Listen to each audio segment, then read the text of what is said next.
excited to see you all here today. This is the third and final installment of our fall workshop series. My name is Melanie Stone, and I'm the ELA coordinator for Project Arise in San Diego County. I am lucky enough to partner with Contra Costa County Office of Ed in Glenn County.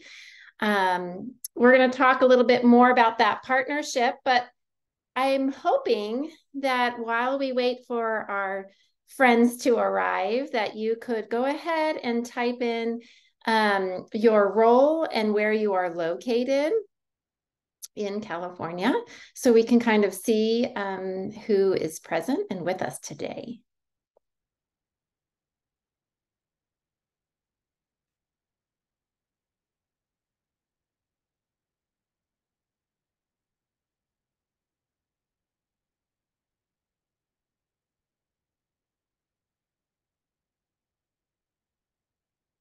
Super.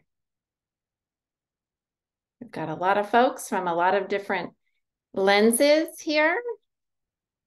Looks great. Go ahead and keep going with that, and I'll keep talking so we can make the best use of our time.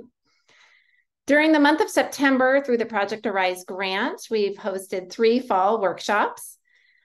We have several partners in this work, and if you can go to the next slide. Super, thanks. The first workshop was centered around executive function and its role in literacy by the Center for Whole Child Education. So thank you to Jasmine and Gretchen for their presentation. The second workshop was centered around the keys to effective foundational skills instruction by our partners at TNTP. Thank you, Alina and Tori. And this third and last installment will be hosted by the National Center for Intensive Intervention, and I'll talk a little bit more about what we're going to learn today.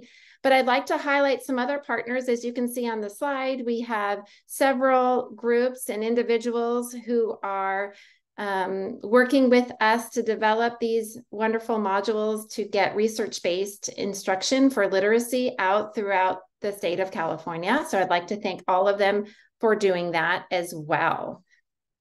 Next slide, please. So this grant focuses on professional learning K through 12. The topics for professional development are intensive literacy interventions, support for executive functioning, celebration of diversity and assets-based approach, and the pedagogy of equity and family involvement. So working with all of those pieces, we are hoping to get all of our students up into the 95th percentile as far as literacy instruction goes across California. So we're all working together to achieve this goal. Next slide.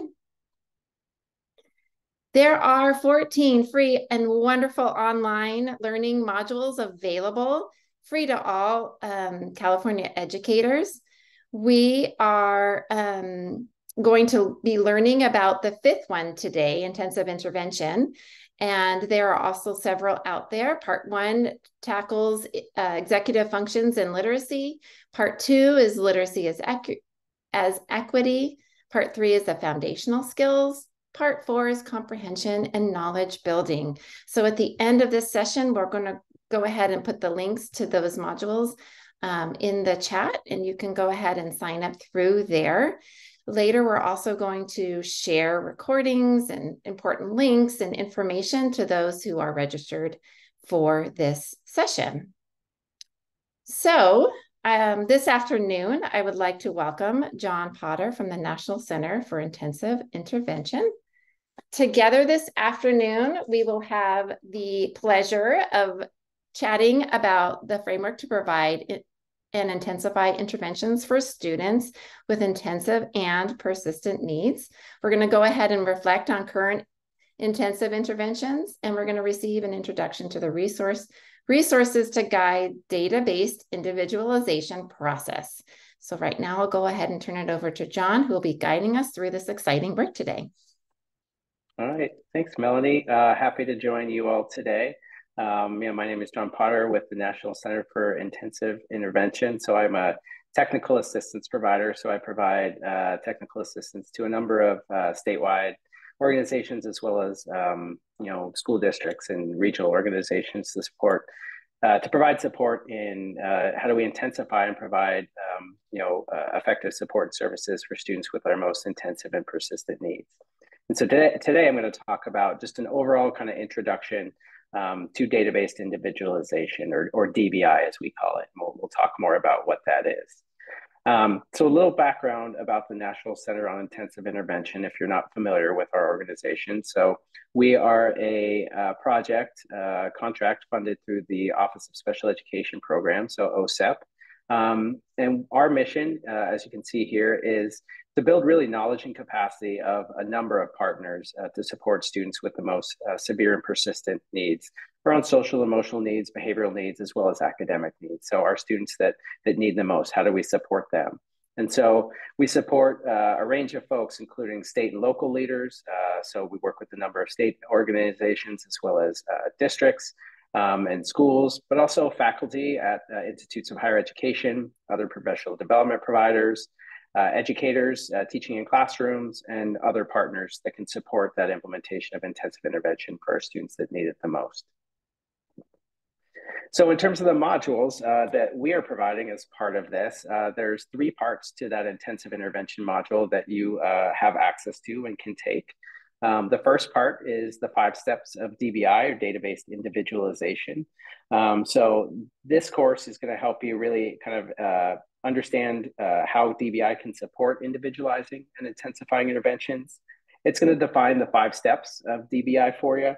It's also going to identify questions to guide implementation of those 5 steps, and then help you guide you through some resources that you can use within that DBI process. So there's a number of resources on the website that I'll introduce today, as well as introduce through these modules. The second part of the modules is an introduction to intensive intervention. It will build on the first module and really further define what intensive intervention is in DBI. It'll also talk about how DBI and intensive intervention fits within a multi-tiered system, such as MTSS, RTI, PBIS, and then demonstrate how intensive intervention can provide a systematic process for delivering really specialized intensive interventions for our students with the highest level of need, including our students with disabilities. And the last part of the module will be the overview of the taxonomy of intervention intensity. And this part of the module is going to help you learn about the taxonomy, which is really a tool for selecting and intensifying intervention. So it'll talk about defining what the dimensions of the taxonomy are, and we'll talk a little bit about these today. It will also explain how the taxonomy of intervention intensity can support both the selection, the design, and the evaluation of a validated intervention program. It will also talk about how we can use that tool, the taxonomy, to intensify for a student who might not be responsive to the interventions that you're providing. And then that module will also share existing resources that we have around the taxonomy for how do we help support and intensify for students with the most intensive needs. So we're excited to be able to offer this set of modules to you. It really provides a nice kind of overview and a useful starting place in terms of learning more about DBI and intensive intervention, and really how do we support our students with the most intensive needs, both around literacy as well as behavioral and social emotional needs. So I want to get a sense for just, background knowledge of folks in the room. So you've already shared your name, location, and role, so I appreciate that. But if you could just put in the chat there from a 0 to 5, what's your familiarity or comfort level with implementing DBI, or database individualization? So a 0 would be you didn't know what DBI even stood for until I told you a little while ago. And a 5 would be we do this all the time, we're really good at it, and we have an effective system. So I'll give you a second, just put it in there. Yeah, so some zeros, ones, 3. There's ones. Yeah. So as I talk through this, I would imagine many of you are doing a lot of these pieces. You may not call it DBI, but some of these pieces I think will be very familiar to you as we talk through today. So a range of familiarity with this process. All right. So I'll go on. So today, this is kind of what we're going to hit for the next about an hour or so. We're going to talk about kind of why intensive intervention is important and the rationale for providing that for our students with the most intensive needs. I'm going to talk through those steps of the DBI process, what those steps are, and how each of them are important within a broader framework. We're going to talk about how DBI can be used to support students with the most intensive needs. And most importantly, there's going to be just a whole host of resources embedded today that I'm going to share with you all. So I will share those resources, what they look like, and talk a little bit about them. But I know this PowerPoint will be available to you, and all the links to all the resources will be embedded in this PowerPoint. So you can go back and access these through the presentation. You can also go to the National Center on Intensive Intervention website, and all these resources, as well as a number of others, are available for you. All right. So we'll kind of get started and just talk through just an introduction to intensive intervention, but I really want to start with why. So why are we talking about intensive intervention?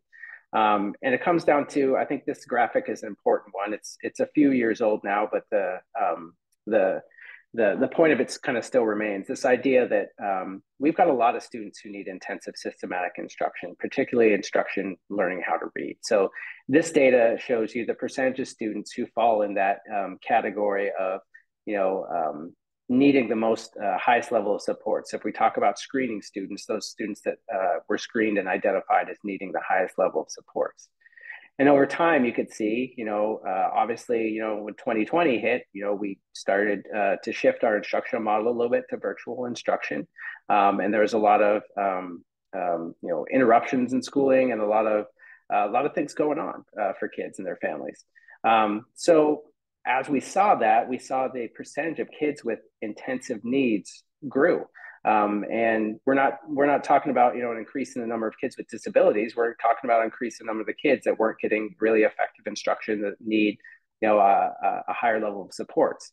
And so we know that this number has rebounded a little bit in a couple of years. We know that they're increasing the number of kids that are identified as proficient readers or on track to be proficient readers, but there's still gaps. And so if we look at, coming out of 2022, you had roughly about a third of kids, across grade levels that were needing an intensive level of reading instruction in order to be on track to become proficient readers. And so, if we've got that many kids that are needing that level of support, we want to have a process that's going to be systematic and quite frankly equitable for kids. That it shouldn't be I like to say it shouldn't be the educational lottery that if you get in this classroom in this school, you're going to get a high level of supports. But if you get in another classroom in the very same school, you're not going to get that because it's dependent on the teacher and their experience. So we want to build a system, right, to be able to support our students, and DBI and intensive intervention provides for that system. And so intensive intervention is going to address those severe and persistent learning needs. There's going to be a few features of it. Most importantly, and we'll talk to this, it's driven by data. So we are collecting data, and as we'll talk through, it's both data on our students and what their strengths and areas of needs are, but it's also data on our instructional systems and really identifying what we do well and maybe what we could do a little bit better to support our students. But we want to make sure that we're using data and evidence to guide this process. And then it's going to be characterized by increasing intensity and individualization for students. And so we know, particularly in the area of reading, many of our students who need additional support are students that may be experiencing some difficulties with literacy and reading. They don't necessarily need something categorically different than other students, but what they often need is more intensity. They need more time. They need more repetitions. They need more corrective feedback. They need more explicit instruction. And so this process is going to help guide how we can provide for that intensity and really take what we're doing and kind of amplify it for some students because they're going to need more. And so what are the benefits of providing intensive intervention through this process? Well, we know based on studies that have been done on DBI that it is effective in improving outcomes for our students. And so this is just one study where we look at instruction in fourth grade. And so providing additional instruction using a DBI model, kind of walking through the steps that I'll share, students grew at a much faster rate than typical instruction. So about 1.5 times more quickly, both in reading and math. So gains were greater when we can individualize and intensify for students using data. But I also like this anecdote from a particular school district that implemented intensive intervention DBI kind of very early on. And what they saw was almost 80% of students receiving intervention reached their ambitious growth goals using national norms. So they were making really fantastic growth. So 4 out of 5 kids were on track to meet their goal and really making great growth. And then 30% of students, so about 1 out of 3 kids, were actually exited from any kind of intervention. So 1 out of 3 kids that received intensive interventions no longer required that level of support. And so I'd encourage you to kind of reflect on your school and your district where you're at and how effective are your interventions? Are you seeing that you're able to exit about 1/3 of kids, or do we have the vast majority of kids making adequate growth towards their goals, or are we needing to shore that system up a little bit? So this process that I'll talk about today provides one way that you can do that.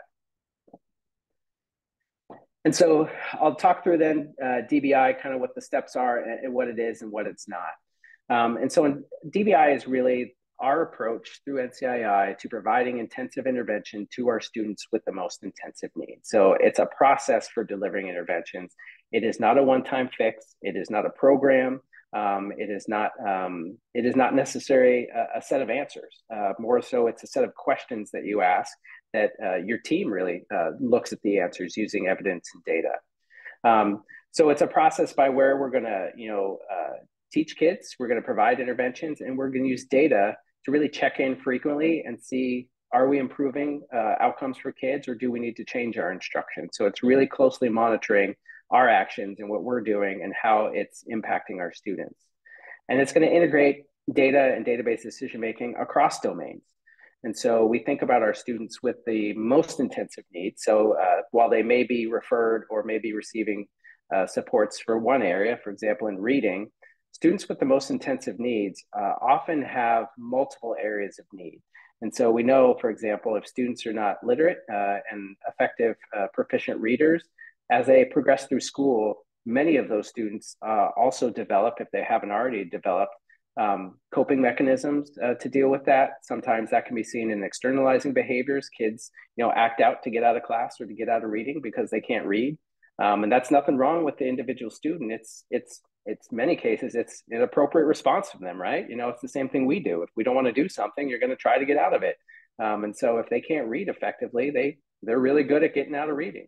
But we also see kids that have internalizing issues that don't necessarily, they're not the kids that are acting out, but we know, not being literate and not being a proficient reader can have large ramifications on social and emotional health, mental well-being.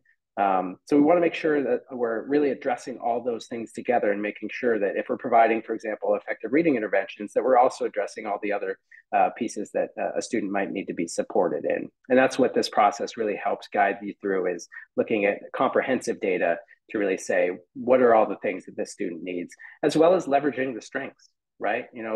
While many of our students have needs in an area, for example, reading, they also have strengths in other areas. So how can we look at that evidence and data and use that to support the students as we work on the areas of need?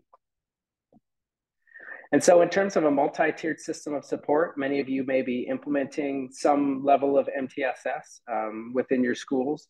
When we talk about this DBI process or this intensive intervention process, really what we're talking about is this tier 3 level of supports. And so it's students who are going to need that tier 3 individualized level of supports. So whereas your tier 1 is going to be your core instruction that you provide for all students, your tier 2 is going to be more standardized, targeted small group instruction for students that need a little bit more. And tier 3 is really going to be individualizing for students that need the highest level of support. So we're talking, smaller group sizes. We're going to progress monitor more frequently, and it's going to take some time for these kids to get to where we want them to be and where they need to be proficient and be successful. This isn't a case where we can just implement an intervention for 8 to 10 weeks and be done and fix those problems. Some of these are, severe and persistent needs that may take a few years to really, get a student caught up. And they may continue to need a high level of support even after that. But we want to make sure that we have those supports that are available to our students. So that's why we have multi-tiered systems. And so tier 3 is really going to be what we're kind of talking about today as you think through this MTSS lens. All right. So we're going to talk about, spend some time talking through the DBI process, each of the steps. I'm going to walk through each of these and give a little bit more information. But the first step is going to be, delivering a validated intervention program delivered with fidelity. So that's in this area, that's a reading intervention, obviously. So that we have some level of evidence-based reading intervention that we're going to start with. We're going to monitor progress for students. If we're delivering a reading intervention, we don't want to, wait necessarily like 3 months, 4 months, end of the year to find out if it's working. We want to know on a weekly basis or a bi-weekly basis, are students progressing and picking up those skills? So we're going to monitor progress. Then we're going to collect diagnostic data to develop a hypothesis if a student is not responding. So ideally, you want your kids to respond to those interventions, but some kids will not. Some kids will not make progress despite really good interventions. And so when they don't respond, we want to dive a little bit deeper to really develop a hypothesis around, why is this student experiencing difficulty? Why is this intervention working for a lot of other kids, but it doesn't seem to be working for this student? So digging a little bit deeper for some students. Step 4 then is we're going to adapt that validated intervention. So not necessarily changing everything. It doesn't mean that we throw the baby out with the bathwater and we just do something completely different. But in many cases, we're just going to adapt what we're doing in some way. And I'll talk through some examples of what that might look like. And then the last step is we're going to continue progress monitoring. So we've adapted intervention. We're going to continue to deliver effective supports or what we think is going to meet the needs of the student. And then we're going to progress monitor and then adapt as needed. This is an iterative process that continues. It's not really a process that you're done with until a student is caught up to grade level. But we're going to continue to change things until we find something that really works for the student so we can deliver that consistently and with high quality. All right. So step 1 is the foundation of DBI. And this is really starting with a standardized, validated intervention program. And here's what we mean by that. And so many of you, I'm sure, have some level of tier 2 intervention supports or reading interventions that you might deliver for students. Sometimes called secondary intervention, sometimes it's an intervention platform. But here's kind of the features that we want to see in that validated intervention program. First and foremost, we want it to be a standardized evidence-based program. And so we want it to be tested. We want it to have some research and evidence behind the program to say that this program is going to work when we deliver it with fidelity. Now, it's not going to work with everyone. There is no program that's going to work with everyone. And I would encourage, if a publisher ever tells you that this program works with everyone, do not buy that program because it doesn't. Because kids have different needs. It's not a one-size-fits-all model. Even the best programs I've seen don't work for everyone. But we want to start with a standardized evidence-based program that has a high likelihood of working. And so rather than have teachers kind of create their own interventions that may or may not work, we want something that's been tested that's probably going to work, has a high likelihood of being effective for most kids. So standardized and evidence-based. We also want it to be targeted at specific skills or a set of skills. And so we know, for example, in the area of reading, we use that term reading and literacy as a general term, but we know reading is made up of many skills, and literacy has many skills that are included in that. And so we want to target our interventions at the specific skills that a student may need. So that's that next piece there around match to student need. And so if we've got a student who needs support in basic phonemic awareness, we want an intervention that teaches that. If we have a student that needs more practice with oral reading fluency, we want an intervention that's been tested to be effective in that. And so, if we're delivering a comprehension intervention to a student that needs basic phonics, I wouldn't expect to see a ton of growth because we're not teaching something that's going to be targeted at their specific need or set of needs. Many students at a tier 3 level of support have several needs, but we want to target and match that to our particular students. And then one of the most important things at the end there is we want to make sure that that's delivered with fidelity. Again, these programs will work with most students when we actually implement them as they were designed to be implemented. And so at the very beginning of this process, we just want to have some tier 2 interventions, some go-to programs that we can deliver to our students that are going to be validated and meet the needs of many kids. And so the question then is, why do we want to start with a standardized validated intervention program? Why can't we just individualize for all of our students that really need that level of support? And there's a couple reasons for that. The first is that they're efficient, right? If we have students with a phonics need, we have a lot of really good phonics programs. And we can efficiently deliver those programs to multiple students at the same time who have similar needs And it's just more efficient than one-on-one instruction or one-on-two instruction. And much of the research will say, in many cases, small groups can sometimes be better than one-on-one instruction when delivered really well. And so they're efficient, but more importantly, they're effective. Tier 2 interventions, when delivered with fidelity, the research will say that they meet the needs of a lot of kids that need that level of support. And so individualizing for every kid, while it's not practical to do that for every student, and I've definitely worked in school districts where we've tried to do that and haven't really been able to have the time or resources to do it. But it's not necessary. We can meet the needs of many kids with really good tier 2 interventions to where they'll make progress, they'll make enough growth, and we don't need to individualize and intensify for many students. And so we want to provide this additional tier 2 level of support so we can really kind of screen for and determine who are the kids that are really going to need that individualized level of support. And so rather than individualizing for all our kids, we can really focus our time and energy on the kids that are really going to need that level of support. Right. So I'm going to pause there and just kind of maybe put in the chat your thoughts around, does your school have tier 2 reading interventions? Is that an area of need for you? Just what is your kind of, where are you at with tier 2 interventions? Do you have them or do you need them? I'll pause right there and give you a chance to put something in the chat. Yeah, so I have some reading interventions.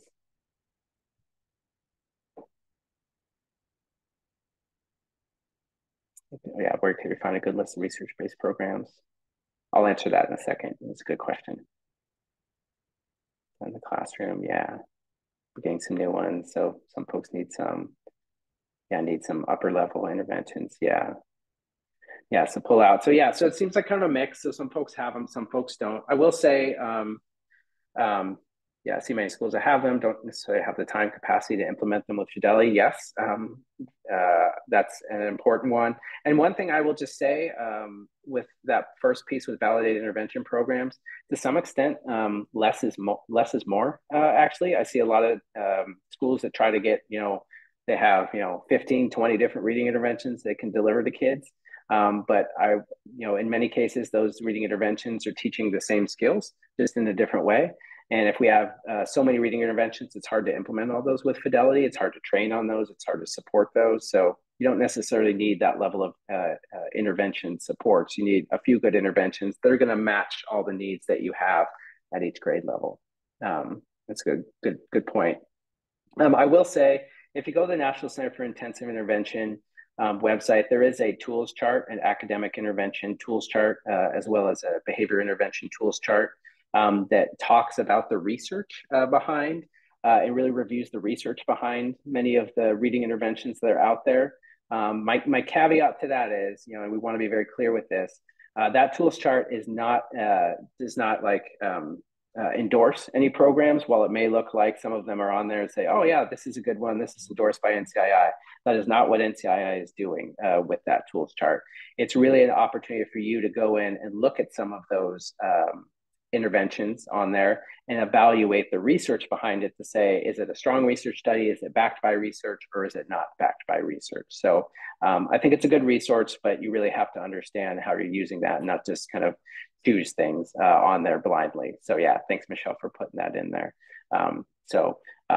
There's a guide on there as well that kind of guides you through what the tool start is telling you, as well as what it's not telling you. So use it with caution though. All right, thank you for that.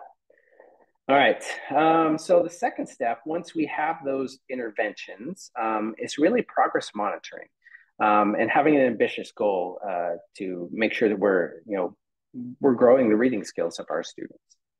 And so what is progress monitoring? So progress monitoring is just repeated measurement over time that really kind of tells you, is the intervention working and are students getting caught up? And really when we need to adjust those interventions to make them more effective for our students. So the way that I think of progress monitoring is it's really an evaluation of our instruction and our intervention, more so than it's an evaluation of the student. We look at it as, yes, the student is growing or not, but it really tells us, is what we're doing working, and do we need to change what we're working? And so I do want to make the distinction between, because these terms are thrown around sometimes, monitoring progress versus progress monitoring. And they're not necessarily the same thing, but they are both important and they both should be a part of your data collection. And so monitoring progress is going to be more kind of informal, unstandardized assessments. You can think of it as like daily formative assessments, quick check-ins with kids. These are what should be happening just all the time. They provide real-time data. They help you determine what am I going to teach next? What am I going to teach tomorrow? They really guide all of those daily instructional moves. So they can be formative assessments. They can be just asking kids questions. They can be exit tickets. They can be the like mastery tests or checkouts that you have in some of your intervention programs.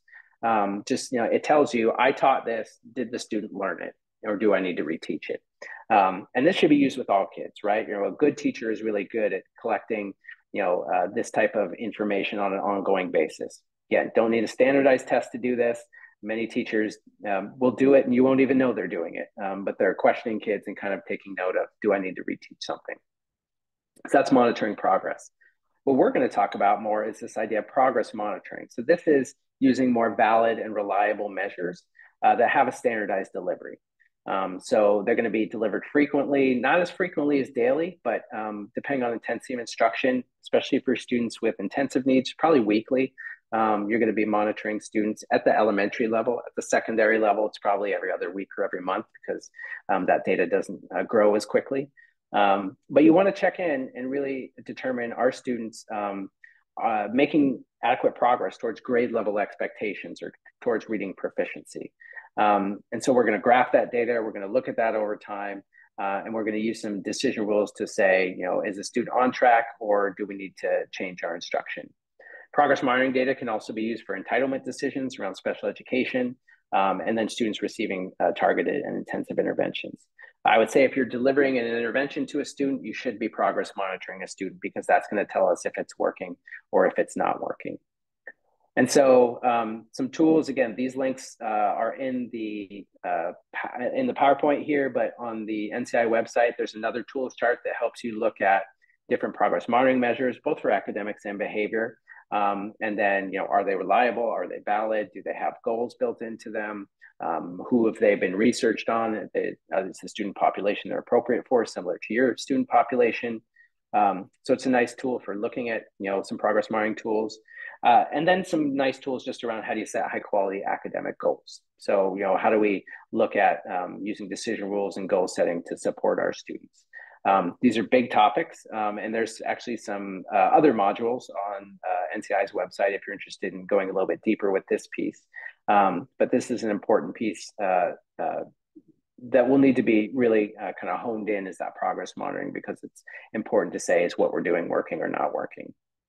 And so ultimately, this is what we're going to do: is we're going to set a goal line. We're going to say our student is starting here at the beginning of the year.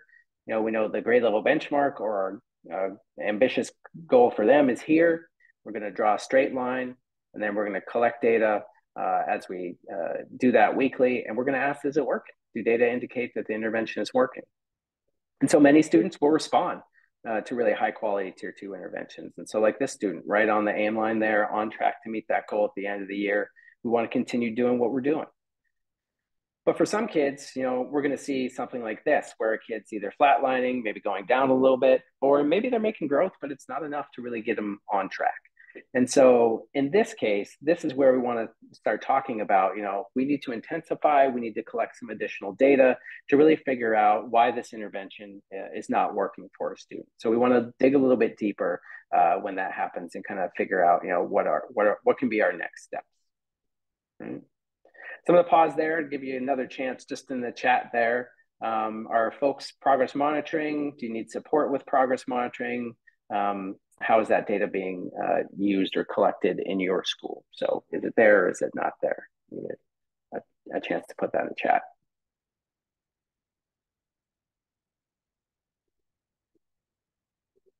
Yeah, so a couple programs. FastBridge, it's a common one.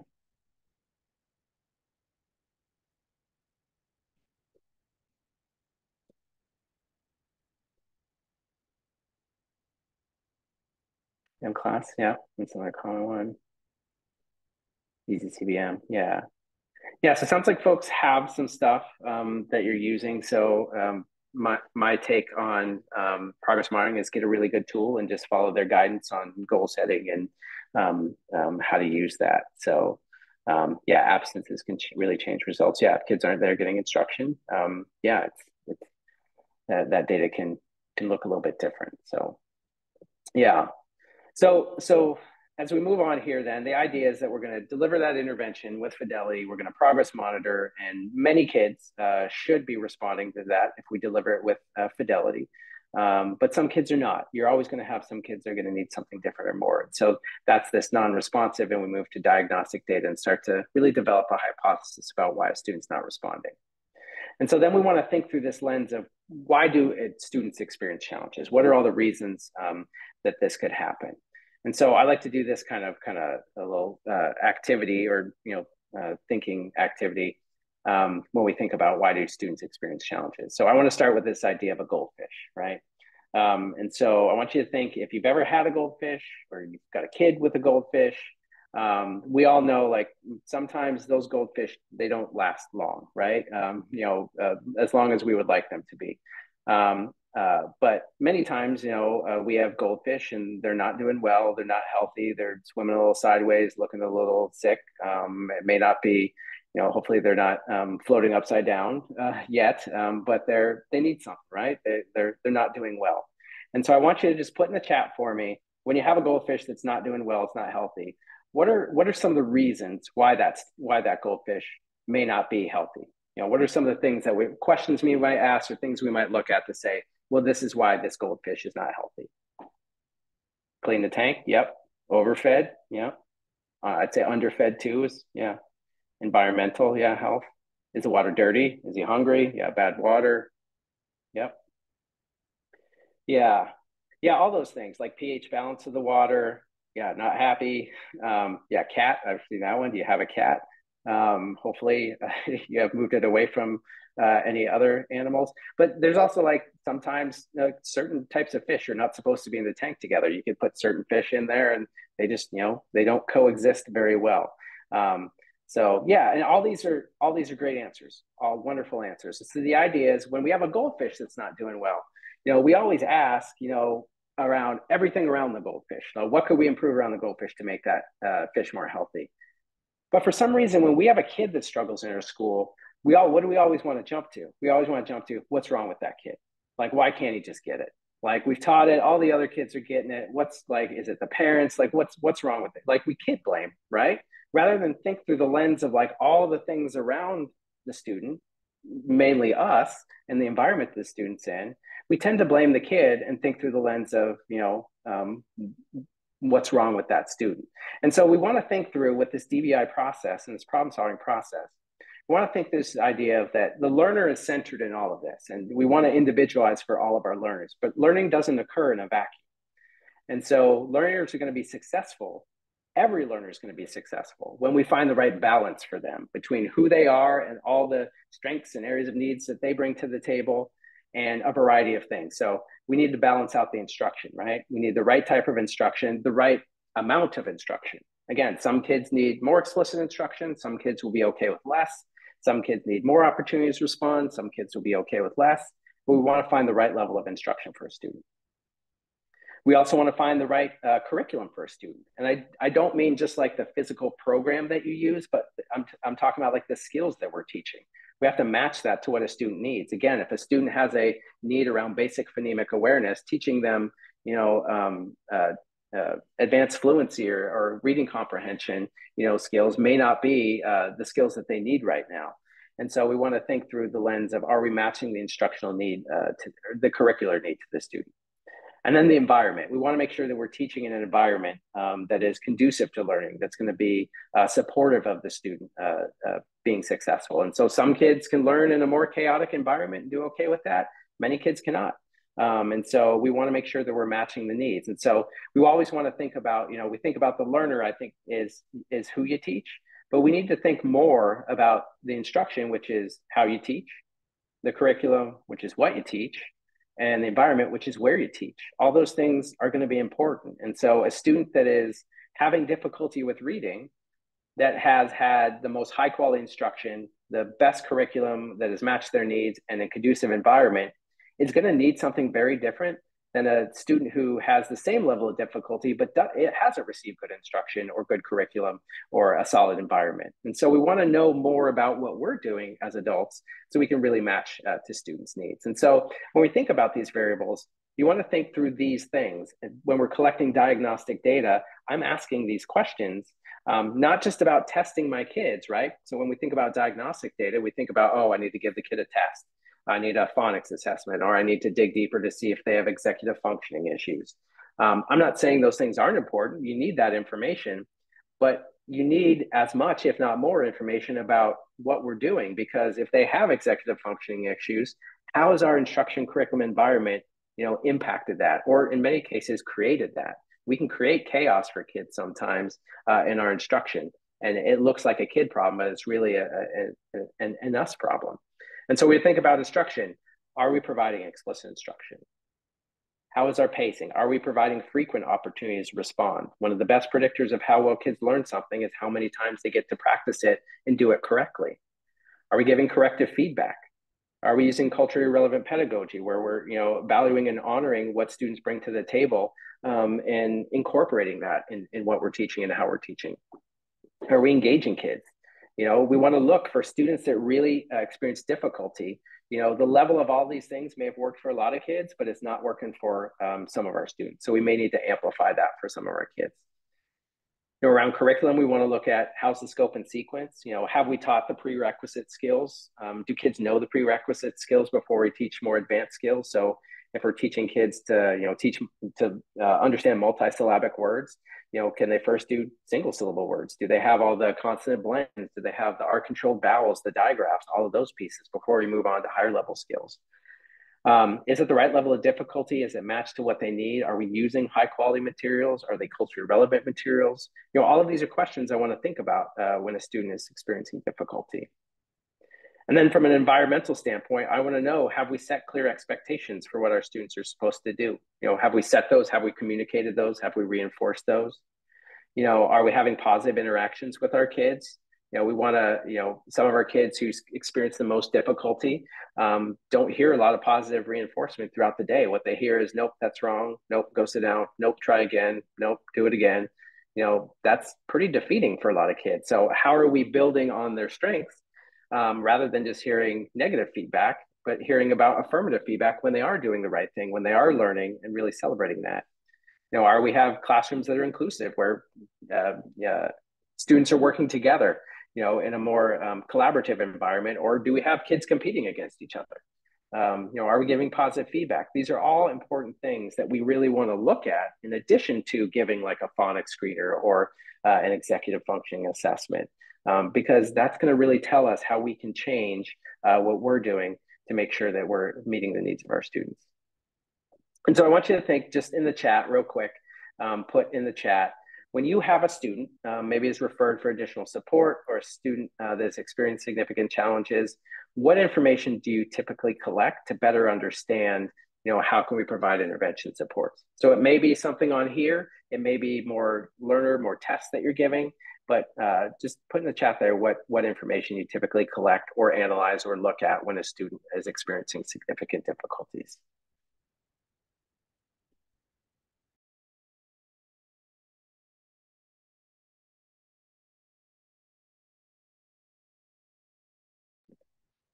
Yeah, background at home, testing data, last year's report card.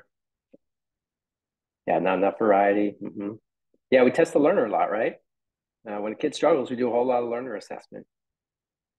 Yeah, specific skills. Yeah, and some of those things are, I'm not saying, again, don't do those things. Some of those things are necessary and very useful where they had previous interventions or not. Yeah. But some of it cannot be useful because some of the data we collect, we can't change or we can't do anything about. Like some of the stuff that we collect in terms of like data around home or other pieces that happen outside of school. I mean, it's interesting, but sometimes we can't really do anything with it. So we want to collect data around what we call like these alterable variables of things that we can change, observation data, because these are where we're trying to leverage what we can support our students with to make sure that they're successful, right? So in terms of tools for analyzing some of that data, again, NCII has some great tools. So this is a nice handout that you can refer back to that has some clarifying questions to really guide your hypothesis. And it's a lot of things that I talked about, but it's asking things around, do we see that students are getting enough opportunities to respond? Do we know that the group size, duration, and frequency of the intervention is sufficient for the student? Are we delivering the intervention with fidelity?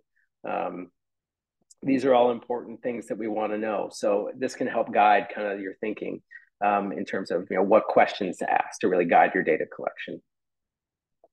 And then the intervention taxonomy of intervention intensity. I'm going to talk through this a little bit more at the next step, but this is a way also to think through this lens of diagnosing what can go wrong with our interventions, or what are areas for adapting and intensifying intervention. So I have the link here, but I'm going to talk about this at the next step for you. All right.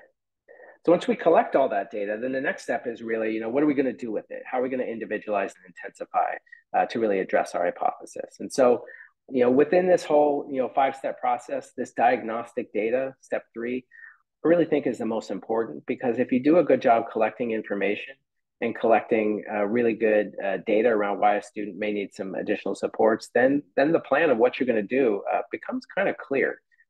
So you want to make sure that you're collecting really good data on a student and information. And so NCII has another really nice resource in terms of this intensification strategy checklist. So this is just things you can change. So when you have a student that is experiencing difficulties, we can change things like, and I know you can't read these because they're small, but again, download them. I think this is a great handout, like dosage. So how do we get students more of the intervention? How do we get them more time? So it may be smaller group size, maybe adding on time, it may be giving them more opportunities to respond, but how do we get them more of that intervention? How do we align that intervention across their day and make sure that it's matched their specific needs? How do we, make sure that it's comprehensive enough and that we have explicit routines that we're teaching? So this is a nice tool to look at that. But these are kind of some of the categories on this intervention taxonomy of intervention intensity that we look at. And so we want to ask these questions around how can we adapt? So, first is this idea of strength. How can we make the existing intervention program more effective? So hopefully we're at least starting with an effective intervention, but how do we make that more effective? And the way that we do that, honestly, is through a lot of these other features on here. So dosage, how do we increase opportunities to respond and feedback? Alignment, how do we better match it to the student's needs? So we may be delivering a phonics intervention to a kid that needs phonics, but maybe it's not the right level. Maybe we need to come back to specific prerequisite skills that they've missed. Attention to transfer, I think, is a big important one that we really underutilize in education, but this is the idea, how do we assist the student in generalizing? And so what we typically do a lot in reading intervention, and to be honest, in a lot of interventions, is we take students out of instruction, we send them to a room for 30 to 45 minutes, we deliver this intervention, and then they come back and they're just expected to use all those skills they learned somewhere else when they come back to the room. But kids, especially kids with the most intensive needs, they don't know how to do that, right? They don't know that you taught them this multisyllabic word routine over here. They don't know how to apply that when they come to multisyllabic words, because they see, so many words, they can't even identify which are the ones. And so how do we communicate between tier 1 and tier 2 and tier 3 to make sure we're using similar routines across our day, making sure that we're using similar skills that they're working on, and helping them transfer using graphic organizers, cheat sheets for kids to help. They're like, all right, you learned this routine over here, here's how we use it. And sometimes it's as simple as just the language we use.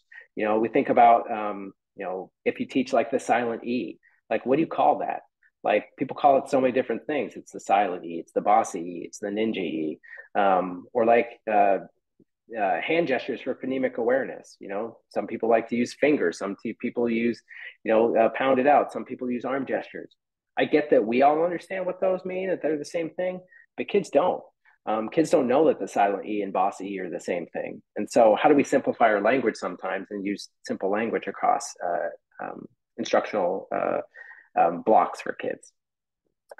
So other things, just making sure it's comprehensive, making sure we're integrating academic and behavior supports.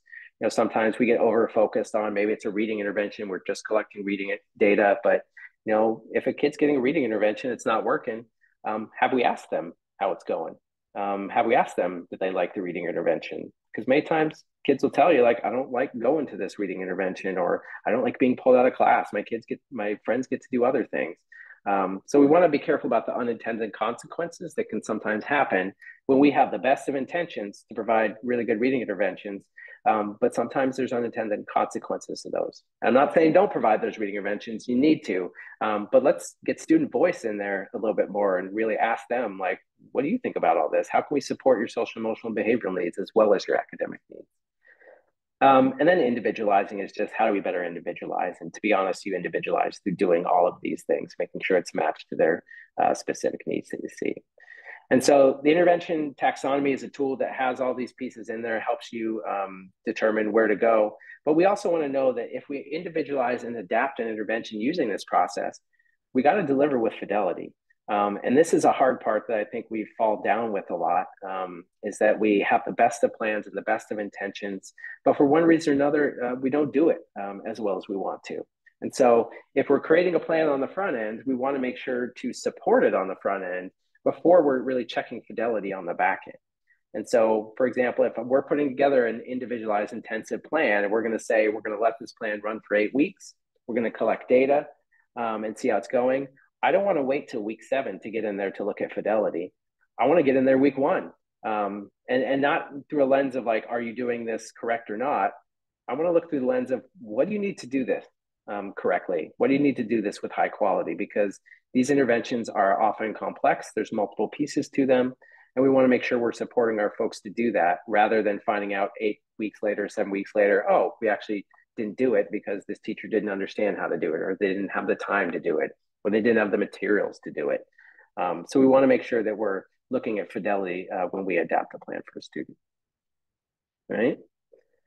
So once we have adapted that intervention, then we're coming back to progress monitoring. We always have to progress monitor to determine, is it working? So we're collecting some more data points to really focus in and figure out, do we need to make another change? And so we might see something like this, where we've got an intervention, maybe this is their tier 2, and the student has just flatlined, it wasn't effective. And so we adapted. We used this process, we collected diagnostic data, and we did something else. And we can see it had an impact. So whatever we change, it worked. Students are now starting to grow. The issue with this particular graph, though, is that it is not working well enough. This student, while they're making more growth, they're still not on track to meet that goal. They're still going to be pretty far behind.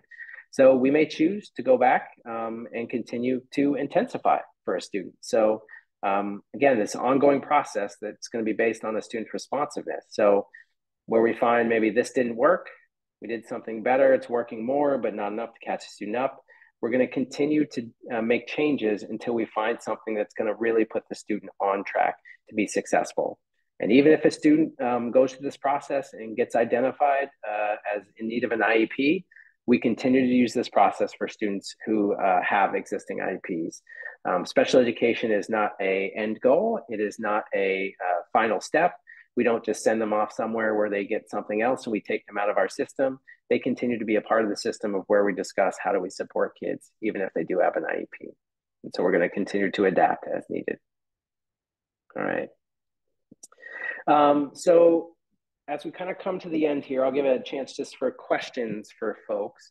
But a couple kind of just additional resources for you if you want to learn more about the DBI and intensive interventions. There is a web toolkit on NCII's website, so it gives you all kind of the basic overview, some nice infographics, some nice initial handouts that can kind of guide you through starting this process. I particularly like this, and I've linked it in here, this one-page overview. So for staff and as you communicate, like what are the steps? What do we want to consider in the steps? I like this one-pager is just, here's an overview of what DBI looks like. But honestly, most importantly, where I would start is start with the modules. Start with those intensive intervention modules, that part 5, those 3 modules that I talked about at the beginning. They're going to give you a nice overview. Each one's relatively brief, about 20 minutes-ish. So you can knock them out in about an hour. But they will give you a big, broad overview of what this process is.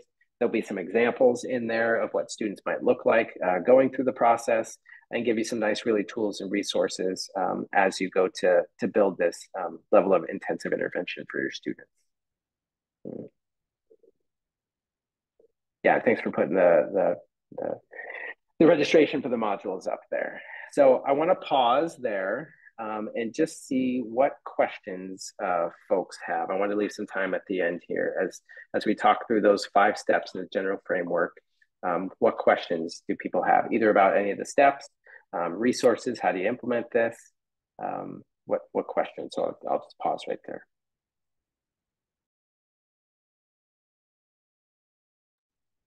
And you can feel free, if you want to come off mute and ask your question, you can do that too. You don't have to put it in the chat.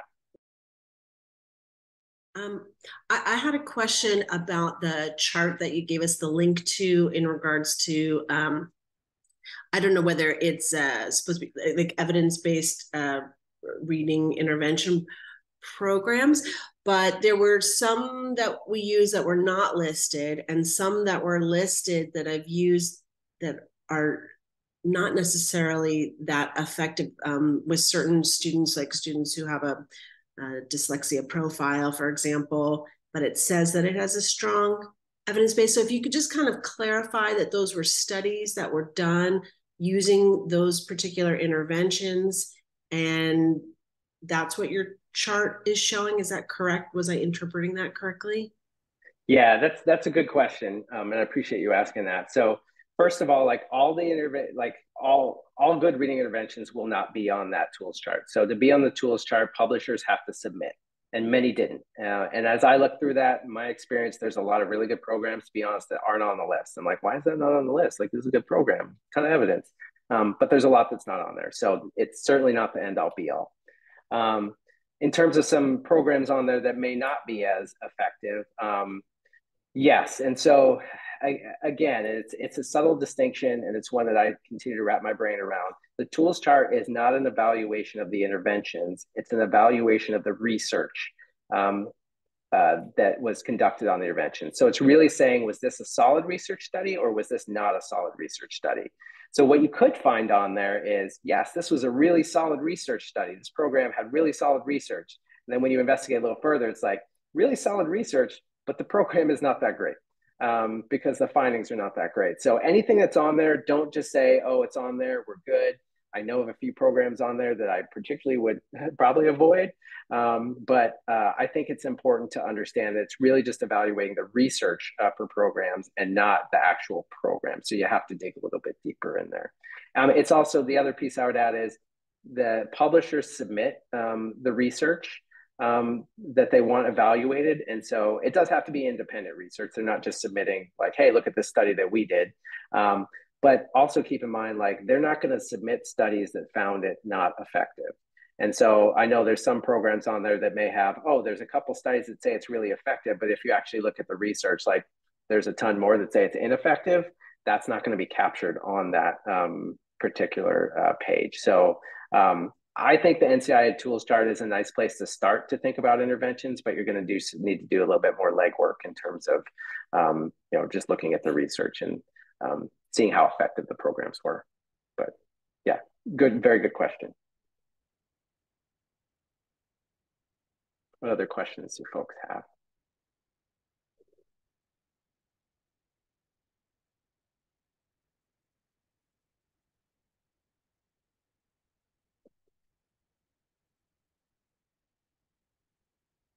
So I would ask you all, as you kind of as I talk through that process, those 5 steps, are folks, it sounds like folks are doing some of those already.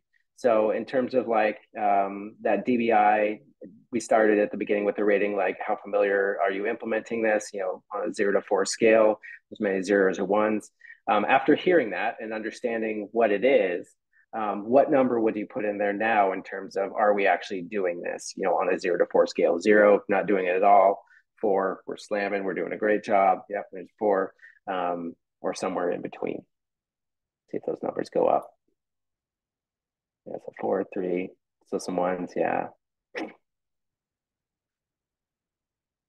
Yeah, or dependent on the teacher or implementer.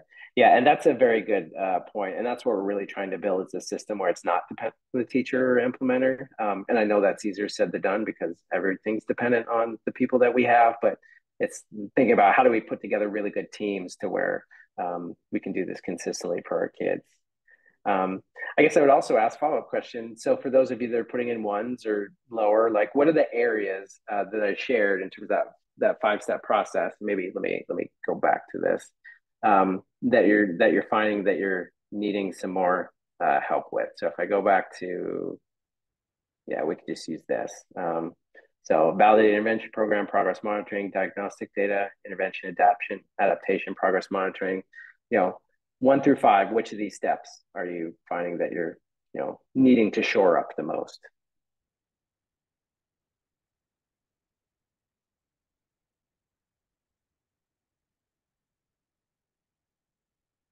Validated intervention program, yeah. Yeah, number 2, progress monitoring.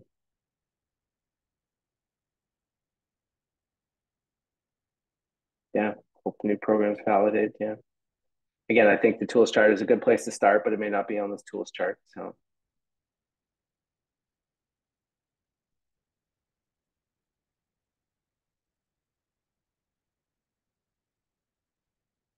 Yeah, more regular progress monitoring. Yeah, and I'll say the process can feel a little bit overwhelming in terms of like, how do we get all these pieces in place?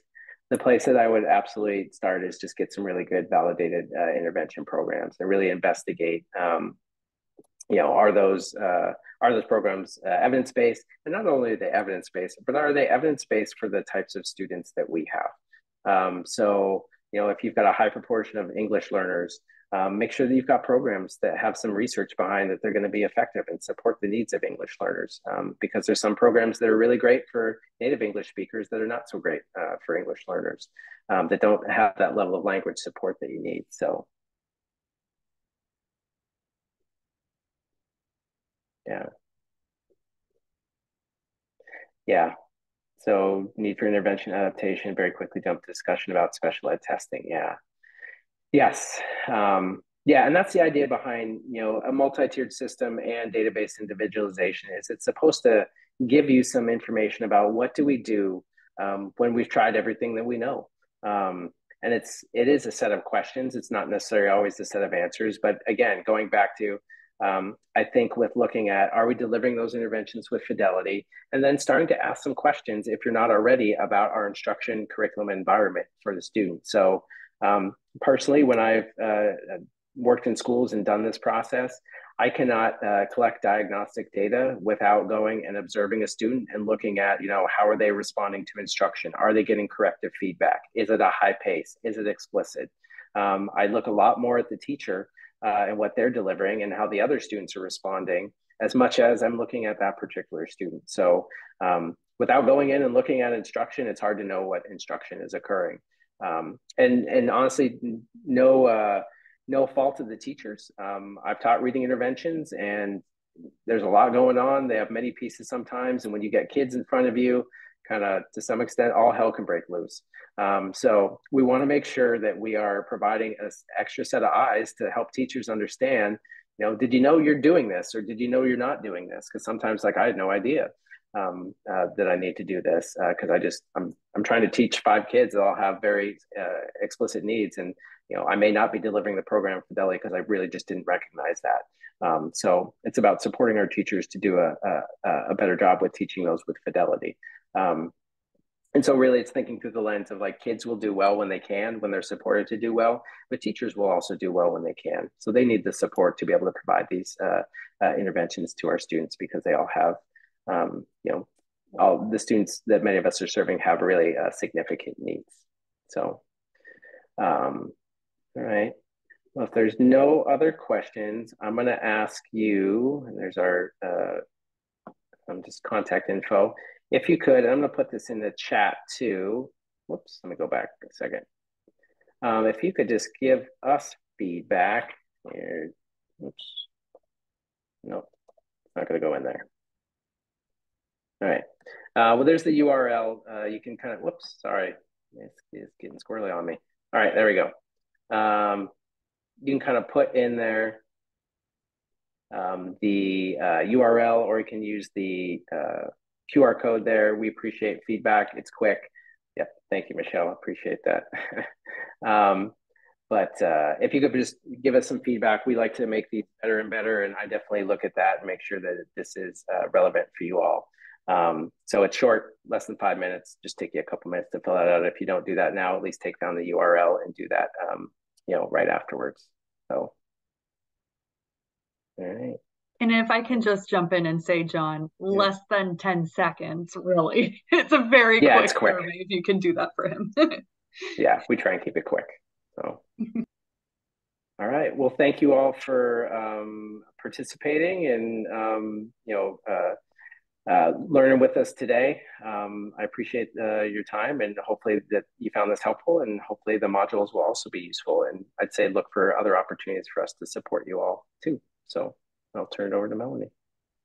Terrific. Thank you so much, John, for that thoughtful presentation. I am going to go ahead and add those links too as well, where you can sign up for the modules. You can take a look at our website.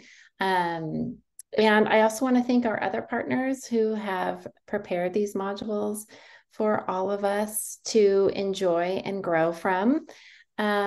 I also want to mention that the sessions are recorded, and I know John talked a lot about these really great links that will be shared with you, as well as the slide deck and the recording. So I promise you'll get those things. If you're like me, I want to click on it now, but it's coming your way for sure. So I appreciate you taking the time to spend with us this afternoon after a very long day. And